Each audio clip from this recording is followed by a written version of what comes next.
April 2nd, 2026. A busy urban corridor in Wuhan, China. The traffic light turns green.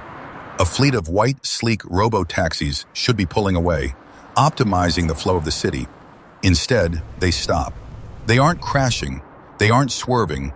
They are simply becoming bricks in the middle of live traffic.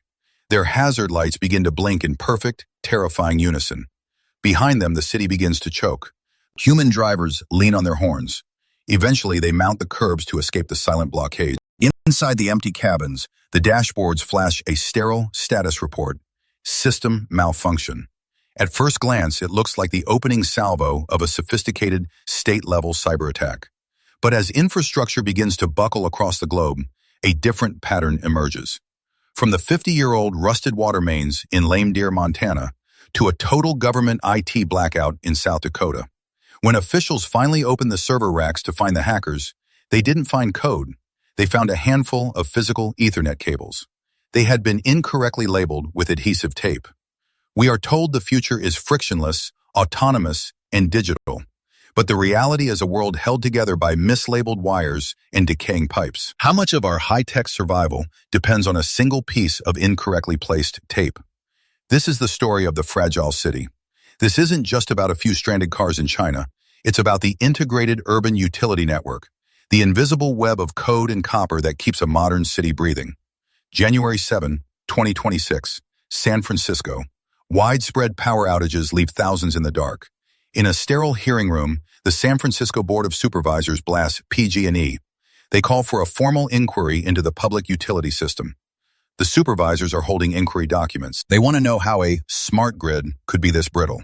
4 days later, 1,000 miles away in Lame Deer, Montana, a routine water outage reveals something much worse. Behind the system malfunction alerts are 50-year-old rusted water mains. Failing sewage pipes are spilling into the trenches. The physical world is literally rotting underneath the digital one. In cities across the country, municipal websites begin to flicker. Residents trying to pay their bills are met with a payment unavailable notice. Local government payment systems are stalling. The public immediately assumes a coordinated cyber attack. Official technical failure reports point to an internal system malfunction. But the language of these reports is designed to sound sophisticated. They use phrases like autonomous vehicle network synchronization, large-scale utility failure. It suggests a ghost in the machine, a complex digital error. It looks like a problem that requires a high-tech solution. But while the public looks for a hacker, the infrastructure is screaming. The smart city is only as smart as... For 48 hours, the entire state government of South Dakota is essentially deleted.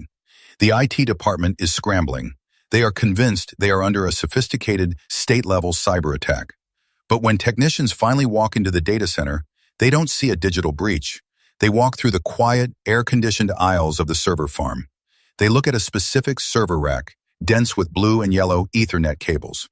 Each cable is tagged with a small, white adhesive strip. These are the physical labels that tell the machines where the data is supposed to go. One technician reaches in with a pair of tweezers. He pulls back a peeling piece of tape. The label says secondary port, but the wire is plugged into the primary backbone. It's a handful of mislabeled wires. A human error so mundane it didn't even trigger a security alarm. It wasn't a Russian hacker or a sophisticated virus. It was a labeling error in a server rack. This is the same internal system malfunction that paralyzed the streets of Wuhan. On April 2nd, the robo-taxis didn't stop because their AI was confused. They stopped because the centralized network they rely on hit a wall. A wall made of physical, incorrectly placed tape. The most advanced autonomous vehicle network in the world, brought to a standstill by a sticker. The technical failure report doesn't mention the tape. It simply calls it a large-scale utility failure. The immediate reaction in Wuhan is one of pure public backlash. Local officials are forced to issue a technical failure report within hours. They call it an internal system malfunction of the autonomous vehicle network. But the failure isn't isolated to the traffic corridors. By February 2026, the contagion spreads to the municipal digital payment portals. A cyber attack successfully disrupts local government payment systems across 3 states. Residents trying to pay for water are met with a flickering payment unavailable notice. The promise of the frictionless city is replaced by a total loss of urban mobility. In San Francisco, the Board of Supervisors isn't waiting for a software patch. They blast PG&E in a formal inquiry. They demand to know why the public utility system is failing. They point to aging physical components that the smart grid was supposed to manage. Instead, those components were only ignored. In Lame Deer, the situation turns into a public health risk. A water outage reveals sewage pipes so corroded they can no longer be patched. The city's infrastructure is screaming through a series of system malfunction alerts. Technical documentation shows a cascading failure where the digital and physical layers collide. Municipal financial stability is collapsing alongside traffic safety. The inquiry documents list technical failure as the cause. But the residents see a different reality. They see a world where the automatic switches can no longer be trusted. The fragile city isn't just broken, it's becoming unnavigable. The Wuhan fleet was eventually cleared from the intersections. Recovery teams had to manually override the system malfunction status on each dashboard. In Pierre, South Dakota, the government-wide blackout ended. The state's IT department didn't issue a press release about the adhesive tape. The official technical failure report sticks to institutional nouns. Large-scale utility failure. Internal system malfunction. In Lame Deer, the 50-year-old water mains are still in the ground. They are still rusted. They are still decaying. The technician in the data center holds the evidence between his thumb and forefinger. A single half-inch strip of misprinted white tape. The grain of the sticker is visible under the fluorescent lights. It looks like trash, but for 48 hours, it was a wall.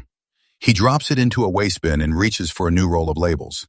Outside, the autonomous grids hum back to life. The stickers are new, but the pipes underneath remain the same.